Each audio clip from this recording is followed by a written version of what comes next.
Hello everyone, Shri Swami Samarth सर्वांना। आज आपण इथे मालवणी पद्धतीने डाळ करणार आहे बघा।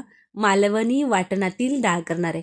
त्यासाठी 1 वाटी तुरीची डाळ घेतलेली आहे, स्वच्छ धुवून घ्यायची आहे। 2 ते 3 वेळा पाणी घालून स्वच्छ धुवून घ्यायची। पावडर लावलेली असते त्यामुळे व्यवस्थित धुवून त्यानंतर आपल्याला ही छान शिजवून घ्यायची। चवीला ही डाळ एक नंबर लागते। तुम्ही एकदा नक्की ट्राय करून बघा, तुम्हाला नक्की आवडेल। अगदी सोप्या पद्धतीने झटपट ही रेसिपी तयार होते, पण चवीला म्हणाल तर अप्रतिम लागते। आता इथे बघा, साधारण 3 ते 4 वेळा मी छान ही तुरीची डाळ स्वच्छ धुवून घेतली। आता आपल्याला याला कुकरमध्ये घालून घ्यायचे। आता तुम्ही तुरीच्या डाळीऐवजी यामध्ये तुरीची आणि मुगाची मिक्स डाळ सुद्धा वापरू शकता। मी इथे फक्त तुरीची डाळ घातलेली आहे। डाळ बुडेल एवढं पाणी घालून घ्यायचं आहे आणि त्यानंतर आपल्याला ही डाळ छान मौसूद अशी 3 ते 4 शिट्ट्या करून शिजवून घ्यायचे। त्यापूर्वी यामध्ये एक मस्त लालबुंद असा पिकलेला टोमॅटो घालून घ्यायचा। आता ही डाळ खरं तर खूप वेगवेगळ्या पद्धतींनी केली जाते। कोणी याच्यामध्ये कांदा वापरतात वाटणामध्ये, पण आपण थोडीशी वेगळ्या पद्धतीने करणार आहे। तर इथे बघा, टोमॅटो घालून घेतलाय। कुकरचं झाकण बंद करूया आणि त्यानंतर आपण याच्या शिट्ट्या करण्यासाठी कुकर गॅसवर ठेवून देऊया। आता आपल्या कुकरच्या शिट्ट्या होत आहेत, डाळ शिजते, तोपर्यंत एक वाटण करून घ्यायचे। त्यासाठी इथे मी किसलेलं ओला नारळ घेतलेला आहे। साधारण पाव वाटी ओला नारळ आपण इथे किसून घ्यायचा आहे। आता यामध्ये आपल्याला 7 ते 8 लसूण पाकळ्या घालून घ्यायच्या आहेत। त्यानंतर यामध्ये मी हिरव्या मिरच्या घालून घेतल्यात। आता हिरव्या मिरच्या मी इथे साधारण 3 ते 4 हिरव्या मिरच्या घातलेल्या आहेत।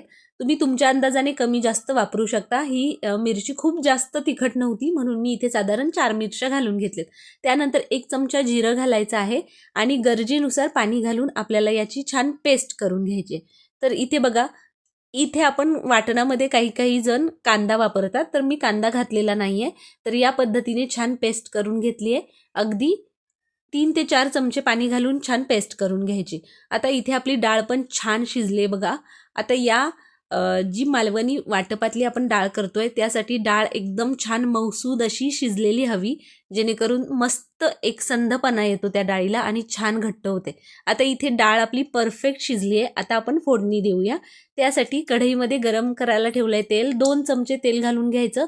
तेल छान गरम झालं की यामध्ये मोहरी घालायची। मोहरी छान तडतडू द्यायची आणि त्यानंतर आपल्याला यामध्ये जिरं घालून घ्यायचंय। आता बघा, इथे मी जाड मोहरी वापरते। जी छोटी मोहरी असते ती थोडीशी कडवट असते, म्हणून मी मोठी मोहरी इथे वापरलेली आहे। आता त्यानंतर आपल्याला जिरं घालून घ्यायचं आहे। कढीपत्त्याची 7 ते 8 पानं घालून घ्यायची आणि यानंतर आपल्याला यामध्ये पाव चमचा हिंग घालून घ्यायचा आहे। तर हिंग घालून घेतलेला आहे। आता जिरं आपण वाटणामध्ये सुद्धा घातलेलं होतं, पण मी इथे अगदी पाव चमचा जिरं फोडणीसाठी घालून घेतलेलं आहे। तुम्हाला नको असेल नाही घातलं तरी चालेल। आणि त्यानंतर आपल्याला यामध्ये जे आपण वाटण करून घेतलंय, जी पेस्ट करून घेतली ती घालून घ्यायची। आता या फोडणीबरोबर हे वाटण आपल्याला छान परतून घ्यायचंय। 1 ते 2 मिनिटं छान या वाटणाला परतून घ्यायचं आणि त्यानंतर आपल्याला यामध्ये जी आपण शिजवून घेतलेली डाळ आहे ती घालायची आहे। सुगंध अप्रतिम येतोय आणि खूप छान ही लागते चवीला सुद्धा। तर आपण नेहमी वरण किंवा साधी डाळ किंवा फोडणीचं वरण आपण नेहमी बनवत असतो, तर तुम्ही एकदा या पद्धतीने ही मालवणी वाटणातील डाळ करून बघा। तुम्ही नेहमी बनवाल, एवढी छान चवीला ही होते। आता इथे हे मसाला जो घालून घेतलाय तो एक साधारण 3 ते 4 मिनिटं मीडियम फ्लेमवर छान परतून घ्यायचा, कारण यामध्ये आपण लसूण वापरलाय, तर लसणाचा कच्चेपणा जाण्यासाठी आपण परतून घ्यायचं। आता मी मगाशी म्हटल्याप्रमाणे खूप वेगवेगळ्या पद्धतीने ही मालवणी डाळ केली जाते। हा जो मसाला आहे तो काही जण जी शिजलेली डाळ आहे त्याच्यामध्ये सुद्धा घालतात, पण आपण ही याला फोडणी दिलेली आहे, जेणेकरून लसणाचा कच्चेपणा जाईल यासाठी फोडणीमध्ये मी हा मसाला घातलेला आहे। तर यामध्ये बघा, अर्धा चमचा हळद घालायची। छान मस्त हळद परतून घ्यायची या मसाल्याबरोबर आणि आता इथे परफेक्ट असा हा आपला मसाला छान तयार झालेला आहे। आता यानंतर शिजलेली यामध्ये डाळ घालून घ्यायची। तुम्ही बघू शकता डाळ किती छान आणि मौसूद शिजली आहे अशी या कन्सिस्टन्सीने या परफेक्ट प्रमाणात शिजली डाळ की छान एकसंध आणि एकसारखी तयार होते. पाणी वेगळं डाळ वेगळी होत नाही, त्यामुळे डाळ शिजवताना शक्यतो छान मौसूद शिजवून घ्या. आता कन्सिस्टन्सीप्रमाणे पाणी ॲडजस्ट करू शकता. तुम्हाला जसं हवं आहे त्या पद्धतीने तुम्ही पाणी टाकू शकता. घट्ट आवडत असेल घट्ट करा, नाही तर थोडीशी पातळ आवडत असेल तर थोडंसं पाणी जास्त घालून पातळही करू शकता.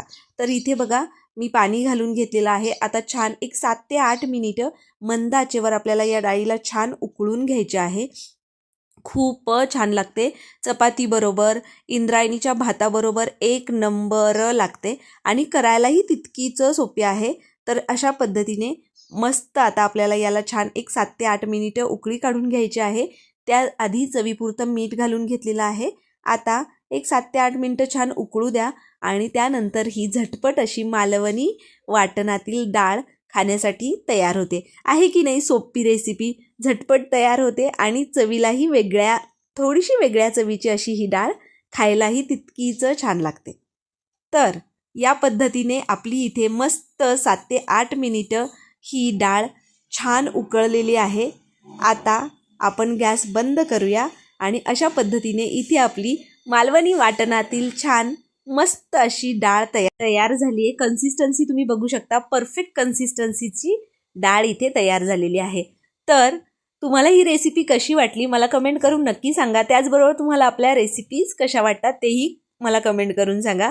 तुम्हाला ही मालवणी पद्धतीने बनवलेली मस्त छान वेगळ्या चवीची डाळीची रेसिपी आवडली असेल तर आपल्या आदिश्री रेसिपी चॅनलला सबस्क्राईब करायचं आहे. त्याचबरोबर बेल आयकॉन प्रेस करायला अजिबात विसरायचं नाही आहे, जेणेकरून इथून पुढे येणाऱ्या अशाच नवनवीन आणि छान छान रेसिपीच्या नोटिफिकेशन्स तुम्हाला मिळतील आणि त्या सगळ्या रेसिपी तुम्हाला ट्राय करून बघता येतील. चला तर मग पटकन या मालवणी पद्धतीने केलेल्या डाळीच्या रेसिपीला लाईक करा, रेसिपी शेअर करा. भेटूया अशा एका नवीन छान आणि मस्त खमंग रेसिपीसोबत. तोपर्यंत छान राहा, मस्त राहा आणि छान छान रेसिपी ट्राय करून खात राहा. Bye bye.